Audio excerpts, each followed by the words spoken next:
뉴욕 증시 AI 수익성 우려에 기술주 투매, 나스닥 1.28% 하락 마감. 뉴욕 증시가 기술주 불안이 지속되는 가운데 혼조로 마감했습니다. 30일 뉴욕 증권거래소에서 다우존스 30 산업평균지수는 전장보다 203.4포인트, 0.5% 오른 4743.33에 거래를 마감했습니다. 스탠더드 앤드 푸어스 S&P 500 지수는 전장보다 27.1포인트, 0.5% 내린 5,436.44를, 나스닥 종합지수는 전장보다 222.78포인트, 1.28% 급락한 17,147.42에 장을 마쳤습니다. 시장 참가자들은 이날부터 이틀간 진행되는 연방공개시장위원회 정례회의에 주목하면서도 빅테크의 실적에 대한 우려로 기술주는 투매했습니다. 나스닥 지수는 개장 30분 후부터 하락세로 돌아서더니 빠르게 낙폭을 확대했습니다. 특히 엔비디아를 위시한 인공지능 및 반도체 관련주의 하락 각도가 가팔랐습니다. AI 산업의 수익성에 대한 우려가 커지면서 주요 AI 관련주에서도 기름기가 빠지는 모습입니다. 엔비디아는 이날 7.04% 급락했고, 브로드컴도 4.46% 떨어졌습니다. 퀄컴은 6.55%, ARM 홀딩스는 6% 밀렸으며, 마이크론 테크놀로지와 램 리서치도 4%대 하락률을 기록했습니다. 테슬라 또한 이날 4% 넘게 떨어졌습니다. 테슬라가 핵심 사업으로 홍보해왔던 완전 자율 주행 등을 둘러싸고 회의감이 커지면서 주가는 계속 하락 압력을 받는 흐름입니다. 이날 장 마감 후 발표된 마이크로소프트의 2분기 실적은 시장에 또 다른 실망감을 안겨줬습니다. 마이크로소프트는 지난 2분기 시장 예상치에 부합하는 매출과 주당 순이익을 기록했습니다. 매출은 647억 달러로 전년 동기 대비 15% 증가했고, 총이익은 220억 4천만 달러로 같은 기간 10% 늘어났습니다. 하지만 AI 산업과 직접 연관된 클라우드 사업 부분에서 성장이 기대에 못 미치자 시간외 거래에서 MS의 주가는 6% 넘게 급락하고 있습니다. 전체 매출의 40% 이상을 차지하는 인텔리전트 클라우드 부문은 19% 증가한 285억 2천만 달러의 매출을 기록했으나 시장 예상치였던 286억 8천만 달러에는 못 미쳤습니다.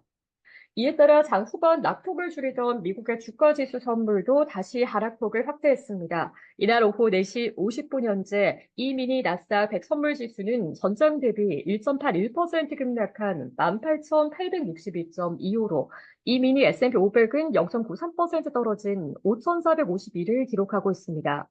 다만 전반적으로는 2분기 기업 실적이 양호한 흐름이었습니다. 팩트셋에 따르면 S&P 500에 속한 기업 중 240곳이 2분기 실적을 발표했는데 이 중 80%는 시장 예상치를 웃돌았습니다. 에드워드 존스의 모나 마하얀 선임투자 전략가는 기업 이익 성장이 확대되고 있다며 기술 기업의 실적에 대한 기준은 높기 때문에 AI 산업에서 약간의 냉각기미만 보여도 주가는 뒤로 밀리겠지만 우리는 이미 적당한 조정을 겪었다라고 말했습니다.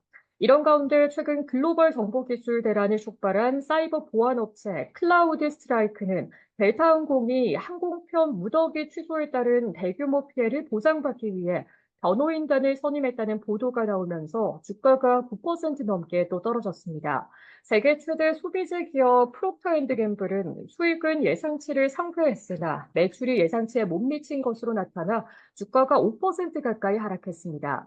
거대 제약회사 머크도 실적이 시장 예상치를 상회했지만 HPV 질환 예방을 위한 백신인 가다실의 중국 실적이 예상외로 감소하자 10% 가까이 급락했습니다.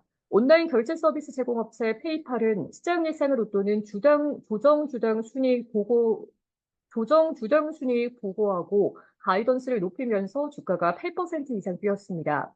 한편 이번 FOMC에선 기준금리 동결이 기정사실로 받아들여지는 가운데 9월 금리 인하 가능성에 대해 위원들이 어느 정도 힌트를 줄지 시장은 주목하고 있습니다. 특히 이번 회의는 연준 인사 가운데 비둘기파로 불리는 오스틴 골스비 시카고 연방준비은행 총재가 메파 로레타 메스터 클린블랜드 연은 총재를 대신해 금리 결정 투표를 한다는 점이 흥미롭습니다. 원래 골스비 총재는 올해 투표권이 없습니다. 그러나 올해 투표권을 갖고 있던 메스터 총재가 지난달 은퇴하고 후임 베스 해먹이 8월 중 공식 업무를 시작함에 따라 대신 투표하게 됐습니다. 미국의 6월 채용 공고 건수는 지난 5월과 비교해 거의 변동이 없는 것으로 나타났습니다. 미국의 노동부가 발표한 6월 구인 이직 보고서 졸지 보고서에 따르면 계절 조정 기준 구인 건수는 818만 4천 건으로 집계됐습니다. 이는 전월치였던 823만 건보다 줄어든 수준입니다.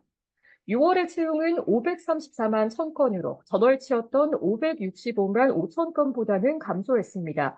6월 퇴직은 509만 5천 건으로 직전월의 수치였던 539만 7천 건보다 감소했습니다. 7월 미국의 소비자 신뢰도는 전월과 비교해 상승했습니다. 미국의 컨퍼런스 보드는 7월에 미국 소비자 신뢰 지수가 100.3을 기록했다고 발표했습니다. 이는 한양 조정된 6월 수치 97.8과 비교해 상승한 수치입니다. 미국의 지난 5월 주택가격은 또 사상 최고치 수준을 경신했습니다. S&P 코어로지 케이스실러에 따르면 5월 주택가격 지수는 전년 동기 대비 5.9% 상승한 것으로 나타났습니다. 업종별로 보면 에너지가 1.54% 올랐고 금융도 1.19% 상승했습니다. 반면 기술 업종은 2.2% 급락하며 대비되는 모습을 보였습니다. 시카고 상품거래소 패드워치툴에 따르면 연방기금 금리 선물 시장은 이날 마감 무렵 9월에 금리 인하 확률을 100%로 반영했습니다. 12월 말까지 기준금리가 25bp씩 3회 인하할 확률도 56% 수준을 유지했습니다. 시카고 옵션거래소 변동성 지수는 전장보다 1.09포인트, 6.57% 오른 17.69에 마쳤습니다.